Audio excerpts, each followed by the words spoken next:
TFCC live channel చూసిన ప్రేక్షకులందరికీ నమస్కారం. ఈ రోజు మనతో Telangana film chamber vice chairman J Venkateshwar garu ఉన్నారు. అంటే ఆయన జేవియర్ కూడా అంటారు. సార్ పొలిటీషియన్ లీడర్ కూడా. ఈ సార్ మనతో ఉన్నారు. సార్ని రిపబ్లిక్ డే మీద అభిప్రాయం తెలుసుకుందాం. నమస్కారం సార్. అందరికి నమస్కారం. ముఖ్యంగా మా Telangana film chamber of commerce సభ్యులకు, తెలంగాణ ప్రజలందరికీ నా హృదయపూర్వక నమస్కారాలు. ఈరోజు గణతంత్ర రిపబ్లిక్ డే సందర్భంగా మా తెలంగాణ ఛాంబర్లో ఈరోజు జెండా ఆవిష్కరణ చేయడం జరిగింది.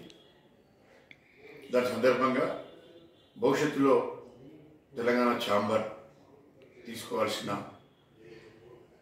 వాటి గురించి నూతనంగా ముందుకి వెళ్ళాలనే ఉద్దేశంతో మరి సభ్యులందరికీ శుభాకాంక్షలు తెలియజేయడం జరిగింది.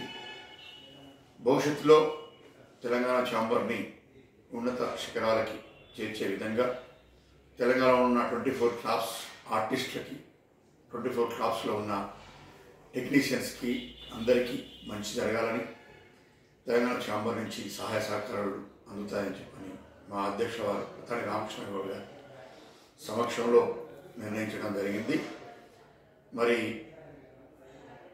భవిష్యత్తులో మే నెలలో మరి నంది అవార్డ్స్ ప్రధానోత్సవానికి కూడా ఏర్పాట్లు జరుగుతున్నాయి. మరి దీంట్లో తెలంగాణ సభ్యులందరూ సహకరించాలి. తెలంగాణ అండ్ తెలుగు, దక్షిణ భారతదేశం నటీనటులంతా సహకరించాలని చెప్పని కోరుతున్నాను. నమస్కారం. చూసారు కదండి ఈ వీడియో. మీకు కనుక నచ్చినట్లయితే లైక్ చేయండి, షేర్ చేయండి, సబ్స్క్రైబ్ చేయండి. నేను మీ మానస యాంకర్ టీఎఫ్సీసీ. Thank you.